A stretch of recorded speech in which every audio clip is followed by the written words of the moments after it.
अस्सलाम वालेकुम नाज़रीन कराम, मैं हूं आपका होस्ट अयाज अहमद। नाज़रीन कराम, डोनाल्ड ट्रंप ने अमेरिका के अंदर एक इंतहाई अहम और तारीखी तकरीर की है और उसमें पाकिस्तान की हुकूमत का खसूसी तौर पर शुक्रिया अदा किया है। पाकिस्तान की हुकूमत ने एक बड़े हाई लेवल के दहशतगर्द को पकड़ा है और पकड़कर अमेरिका के हवाले किया है। वो बंदा कौन था, उसने अमेरिका को क्या नुकसान पहुंचाया था और किस जगह पर नुकसान पहुंचाया था, ये सारी तफसीलात आ चुकी हैं, आपके सामने रखने के लिए जा रहा हूं। डोनाल्ड ट्रंप के साथ जो यूक्रेन के सदर की एक लड़ाई हुई थी, उसके बाद यह कहा गया था कि नहीं जी, पूरे का पूरा यूरोप खड़ा हो गया, यूक्रेन के साथ अब लड़ाई होगी। उस हवाले से भी हम खबरें हैं, उस पर भी नजर डालते हैं। आगे बढ़ने से कबल गुजारिश करूंगा कि वीडियो को लाइक कर दें, चैनल को सब्सक्राइब कर लें और मेरे उन तमाम दोस्तों का बेहद शुक्रिया जिन्होंने हमारे यूट्यूब चैनल को सब्सक्राइब किया। पहले नंबर पे आपको यह बता दूं कि जो यूक्रेन के सदर हैं ज़ेलेंस्की, उन्होंने पहले तो ये सोचा था कि नहीं जी, बरतानिया मेरे साथ खड़ा हो गया, यूरोप मेरे साथ खड़ा हो गया, तो मुझे डरने की जरूरत नहीं है, लिहाजा अमेरिका को टक्कर दी जाए। अमेरिका को कहा जाए कि भाई एब्सोल्युटली नॉट, मैं वो नहीं करूंगा जो डोनाल्ड ट्रंप चाहता है। तो अमेरिका की तरफ से दोबारा ये कहा गया कि जब तक अमेरिकी असला तुम्हारे पास नहीं होगा, जब तक अमेरिकी इंटेलिजेंस तुम्हारे तुम्हारे पास नहीं होगी, फिर चाहे बरतानिया तुम्हारे साथ हो, पूरे का पूरा यूरोप तुम्हारे साथ हो, तुम रूस का मुकाबला नहीं कर सकते। ठीक है जी। और बाद में फिर ज़ेलेंस्की साहब ने एक बड़ा लंबा चौड़ा ट्वीट किया। उसमें उन्होंने कहा जी, डोनाल्ड ट्रंप की स्ट्रॉन्ग लीडरशिप में हम काम करने के लिए तैयार हैं और जो वाशिंगटन के अंदर मीटिंग हुई थी उसमें जो हुआ वो नहीं होना चाहिए था, और जो मिनरल डील है उसके हवाले से मैं तैयार हूं कि हम उसके ऊपर बात करते हैं। मैं अमेरिका जो अमेरिका कहेगा मैं करने को तैयार हूं। लेकिन होता यह है कि उसके बाद फिर वो अपना पांसा पलटते हैं और फिर उनको कोई जोश दिलाता है और वो कहते हैं कि नहीं जी, रूस के साथ किसी किस्म की कोई बात नहीं होगी, यूक्रेन के सदर ये कह रहे हैं। तो ये मामला अभी इंतहाई फंसा हुआ है। अब इसी दौरान डोनाल्ड ट्रंप ने एक इंतहाई अहम तकरीर की है अमेरिकी अवाम के अंदर। उन्होंने बड़ी अहम चीजें बताई हैं। बेसिकली ये जो तकरीर थी डोनाल्ड ट्रंप की, इसमें उन्होंने अपनी धाक बटानी थी और उन्होंने बताना था कि भाई अभी तो मैं आया हूं और मैंने आते साथ ही ये काम कर दिए। और उसमें एक अहम तरीन काम है, जिस वक्त अमेरिकी फौज अफगानिस्तान से निकली थी, यहां पर अमेरिका की फौज के ऊपर एक हमला हुआ था, अमेरिकी उसमें मारे गए थे और उस हवाले से जो बंदा था उसकी तलाश थी डोनाल्ड ट्रंप को। तो वो बंदा पाकिस्तान की हुकूमत के साथ मिलकर अमेरिका की हुकूमत ने पकड़ा है। मैं इसकी डिटेल आपके सामने रखता हूं। 2021 के अंदर जब ये इनखला हुआ, उस वक्त काबुल के अंदर हामिद करजई इंटरनेशनल एयरपोर्ट के ऊपर 170 सिविलियन उस हमले के अंदर मारे गए और उसमें 13 यूएस फौजी भी थे, यानी कि यूएस की आर्मी के लोग भी थे, वो भी मारे गए। और डोनाल्ड ट्रंप के दिमाग के अंदर ये बात अड़ गई थी कि भाई वो बंदा कहां पे, अभी तक वो बंदा मिला नहीं है जिसने हमारी आर्मी के ऊपर वहां से निकलते वक्त हमला किया था। तो जो उनकी इंटेलिजेंस है उसने अपना हिसाब किताब लगाया, उन्होंने बंदा फाइंड कर लिया कि पाकिस्तान और अफगानिस्तान के बॉर्डर के ऊपर ये बंदा है। और पाकिस्तान की इंटेलिजेंस के साथ उन्होंने राब्ता किया और राब्ता करके उन्होंने कहा जी, हमें ये बंदा चाहिए और अगर आप ये चाहते हैं कि हमारे आपके साथ रिलेशन अच्छे हों तो हमें ये बंदा ढूंढ कर दें। तो पाकिस्तान की इंटेलिजेंस ने इस बंदे को पकड़ा। ये आप तस्वीर देख सकते हैं, बंदा इस वक्त अमेरिका पहुंच चुका है और इसको पकड़ा और इसको अमेरिका के हवाले कर दिया। और जिस वक्त ये वहां पर लैंड हुआ बंदा, उस वक्त उनके जो एफबीआई के लोग हैं वो वहां पर मौजूद थे, काश पटेल वहां पर मौजूद था, इसके अलावा तुलसी गैबर्ट जो उनकी इंटेलिजेंस की हेड है वो वहां पर मौजूद थी।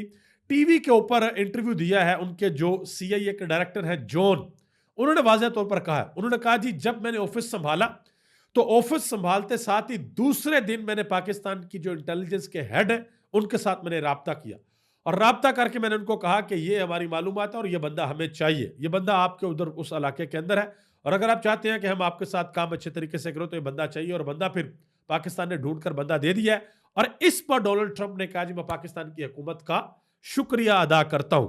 अब इसमें दो तरह के फैक्टर हैं। एक तो डोनाल्ड ट्रंप ने अमेरिका की आवाम को बताना था कि देखो, ये जो बाइडन वहां पर फौज को इसने जलील करवाया और वहां पर जो हमारे जो जवान है, जो फौज के लोग हैं जो शहीद हुए हैं, और जिसने शहीद किया मैंने वो बंदा पकड़ लिया और बंदा अमेरिका आ रहा है और यहां पर अदालतों के अंदर वो ट्रायल का सामना करेगा। तो डोनाल्ड ट्रंप ने ये अपनी धाक वहां पर बैठा दिया कि भाई मैंने बहुत बड़ा काम कर दिया। ये एक पॉलिटिकल एस्पेक्ट से उसने किया। दूसरी तरफ शहबाज शरीफ साहब, उन्होंने मुबारकबाद दिया डोनाल्ड ट्रंप को, लेकिन हैरान कुन तौर पर उन्होंने ट्वीट किया शहबाज शरीफ साहब ने। पहले उन्होंने ट्वीट किया तो उन्होंने डोनाल्ड ट्रंप का जो ट्विटर हैंडल था वो मेंशन किया कि जी अ, आपने ये बात की है, आपने हमें सराहा है, आपका शुक्रिया और आपके साथ हम काम करेंगे। लेकिन बाद में उसको एडिट किया गया उस ट्वीट को और डोनाल्ड ट्रंप के ट्विटर हैंडल को बाहर निकाला गया, उसको रिमूव कर दिया गया। मुझे खैर इसकी समझ नहीं आई कि ये क्यों किया गया है। अगर मेंशन भी कर दे तो किसी किस्म का कोई मसला नहीं है। अब जरा आ जाए असल स्टोरी के ऊपर। असल स्टोरी पाकिस्तान के सोशल मीडिया के ऊपर ये डिस्कस हो रही है कि भाई तरीके इंसाफ का प्रोग्राम तो बढ़ गया। तरीके इंसाफ तो ये सोच रही थी ओए डोनाल्ड ट्रंप आएगा, हमारे लिए आवाज उठाएगा, इमरान खान को जेल से रिहा करवाएगा। तो ये तो डोनाल्ड ट्रंप तो पाकिस्तान की हुकूमत की शुक्रिया अदा कर रहा है।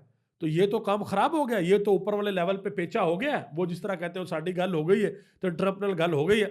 तो इस हवाले से मैं 2-3 चीजें आपके सामने अर्ज करता चलूं। सलमान अकरम राजा ने भी इसके ऊपर बात की है मोहम्मद मालिक के शो में। उन्होंने कहा कि हुकूमत को पुरजोश होने की जरूरत नहीं है। अमेरिका को दहशतगर्द मतलूब था, सीआईए ने बंदा शनाख्त किया, हमने पकड़कर उनके हवाले कर दिया और अमेरिका ने हमारा शुक्रिया अदा कर दिया। इससे ज्यादा किसी किस्म की कोई बात नहीं है। यह बात की है सलमान अकरम राजा ने। मजीद उन्होंने कहा कि पाकिस्तान के फैसले पाकिस्तान के अंदर होंगे, पाकिस्तान का जमहूर पाकिस्तान के फैसले करेगा। इमरान खान साहब का फैसला अदालतों के अंदर होना है और पाकिस्तान की अवाम जो है वो फैसला करेगी कि ये मुल्क किस तरीके से चलेगा। उन्होंने कहा कि ना हमें पहले किसी किस्म की कोई उम्मीद थी, ना हम आस लगाए बैठे थे और ना हमें फ्यूचर में कोई आस है कि जी कोई बाहर से हमें मदद करेगा। उन्होंने कहा कि जो हम करेंगे हम खुद करेंगे। लेकिन दूसरी जानब एक और हकीकत भी है। वो हकीकत यह है कि पाकिस्तान तरीके इंसाफ के जो ओवरसीज पाकिस्तानी है, अगरचे वो अपनी मदद आपके तहत सारा कुछ कर रहे हैं, लेकिन वो पूरा जोर लगा रहे हैं कि इस हुकूमत के ऊपर बाहर से प्रेशर आए और जो इंसानी हकूक की खिलाफ वर्जियां पाकिस्तान के अंदर हो रही हैं उस हवाले से इस हुकूमत को पूछा जाए। इस हवाले से पाकिस्तान तहरीक इंसाफ के सेनेटर हैं वलीद इकबाल, उन्होंने भी बात की है। उन्होंने कहा कि ट्रंप ने जो तकरीर की है वो 1 घंटा 39 मिनट की थी और उसमें एक जुमला उसने ये कहा कि पाकिस्तान की हुकूमत का शुक्रिया कि हमने इस मॉन्स्टर को पकड़ लिया है। उन्होंने कहा कि ये जुमले बड़े रूटीन से बोले जाते हैं जब से ये दहशतगर्दी की जंग जारी है।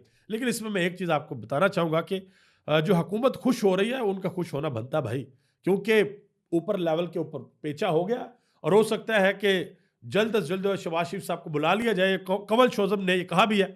उन्होंने कहा कि मेरी बड़ी ख्वाहिश है कि शहबाज शरीफ को पूरे वफद के साथ जल्द अज जल्द अमेरिका बुलाया जाए और वो ट्रंप के साथ ओवल ऑफिस के अंदर बैठे और अपनी रिपोर्ट्स वहां पर शेयर करें कि हम पाकिस्तान के अंदर क्या करें। ये कंवल शोजम ने कहा, जो पाकिस्तान तहरीक इंसाफ की खतून रहनुमा है। इसके अलावा शौकत यूसुफ जई, उन्होंने एक बड़ी अहम बात की है। उन्होंने कहा कि अमेरिकी सदर के बयान को लेकर पाकिस्तान के मामलात को डाइवर्ट मत करें। उन्होंने कहा कि अकोड़ा खटक और बन्नू वाकयात के बाद संजीदगी से दहशतगर्दी से निपटने की हिकमत अमली बनाए। पाकिस्तान ने पिछले 30 साल में सिर्फ 3.5 साल अमन का दौर देखा है और वो इमरान खान की हुकूमत का दौर था। ये शौकत यूसुफ जई ने बात की है। और बहुत से लोग, ये भी सोशल मीडिया का दौर है, लोग सवाल करते हैं, लोग कह रहे हैं कि भाई अगर अमेरिकी इंटेलिजेंस की इंफॉर्मेशन के ऊपर हम कोई उनको बंदा पकड़ कर दे सकते हैं तो पाकिस्तान के अंदर जो लोग आकर हमारे लोगों को शहीद कर जाते हैं हम उनको क्यों नहीं पकड़ सकते?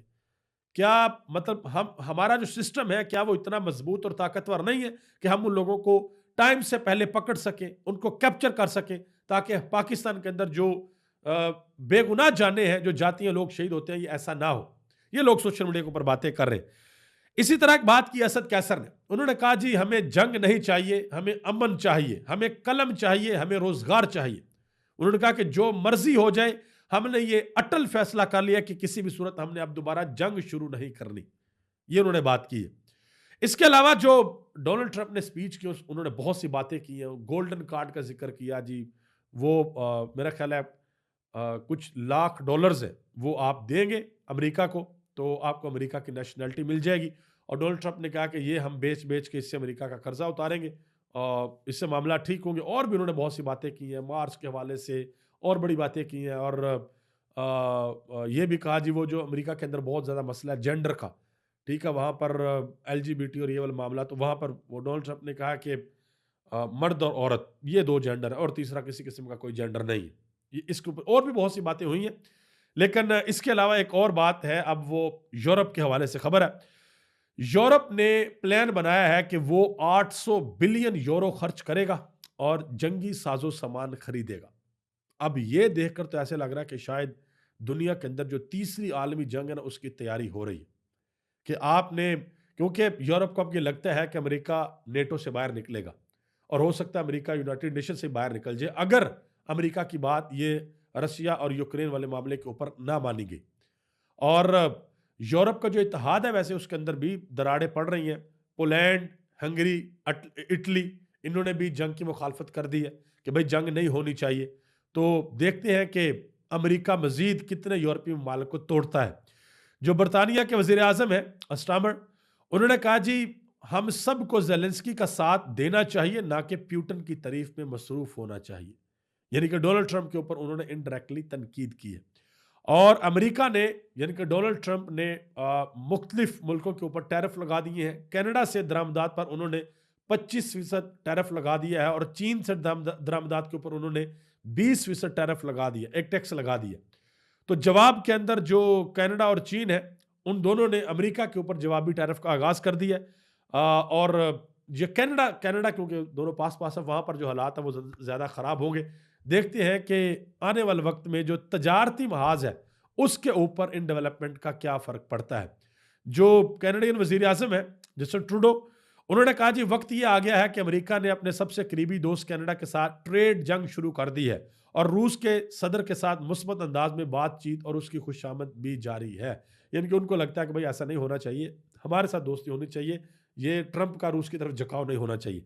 एक और अहम तरीन खबर है और वो खबर है अरब लीग के हवाले से। अरब लीग हुई है, तमाम अरब मालिक वहां पर इकट्ठे हुए हैं और ये एलामिया जारी किया गया है जी जो गजा के हवाले से डोनाल्ड ट्रंप ने जो मंसूबा बनाया था उसको मुस्तरद किया है और गजा की तमीर नौ के लिए जो मिस्र का मुतबादल मंसूबा है उसकी हमायत की है कि गजा की तमीर नौ की जाएगी। ये अभी तक की खबरें थी।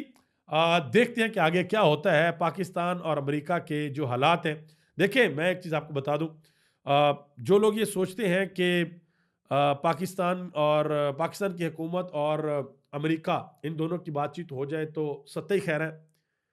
असल चीज पाकिस्तान की अवाम है, पाकिस्तान के 24 करोड़ अवाम, डेट्स इट।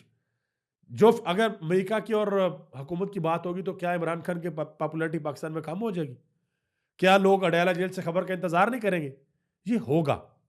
और आज भी बहुत से लोग ये मशवरा दे रहे हैं कि अगर आपने इमरान खान को डंट डालना है, अगर आप चाहते हैं इमरान खान की पॉपुलैरिटी कम हो जाए, तो वो उसी सूरत होगी जब इमरान खान के पीछे अवाम नहीं होगी। यानी कि अवामी जरिए से जब तक इमरान खान को डंट नहीं पड़ेगा, इमरान खान अपनी जगह पर खड़ा रहेगा, अवाम उसके पीछे है, वो खड़ा रहेगा। तो उसके लिए जरूरी है कि साफ और शफाफ इलेक्शन करवा जाए। अगर हुकूमत बनती है तो इमरान खान को हुकूमत दी जाए।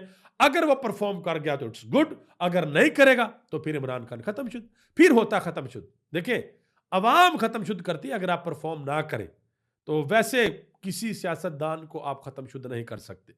अभी तक इतना ही। आप सबका बहुत बहुत शुक्रिया। मुझे इस दुआ के साथ इजाज़त दें कि अल्लाह ताला सबकी खैर फरमाए और इस माह रमज़ानुल मुबारक की बाबरकत सातों के अंदर आप दुआ किया करें कि करोड़ों पाकिस्तानी जो पाकिस्तान और पूरी दुनिया के अंदर बसते हैं, अल्लाह सब पर अपना ख़ास फजल और करम फरमाए, अल्लाह वतन अजीज़ की खैर फरमाए। और आप यकीन करें मेरा दिल बहुत दुखी है इन दोनों वाक़यात की वजह से जो अकोड़ा खटक और ये बन्नू के अंदर हुए। तो उन लोगों के लिए जो इस दुनिया फ़ानी से चले गए, उनके लिए आपने ज़रूर दुआ करनी है कि अल्लाह पाक उनकी मग़फ़िरत फरमा कर उनके दराजात को बुलंद फरमाए और उनके घर वालों को, उनके अहले खाना को अल्लाह पाक सब्र जमील अता फरमाए। आप सबका बहुत बहुत शुक्रिया। पाकिस्तान जिंदाबाद, पाकिस्तान के करोड़ों अवाम पाइंदाबाद।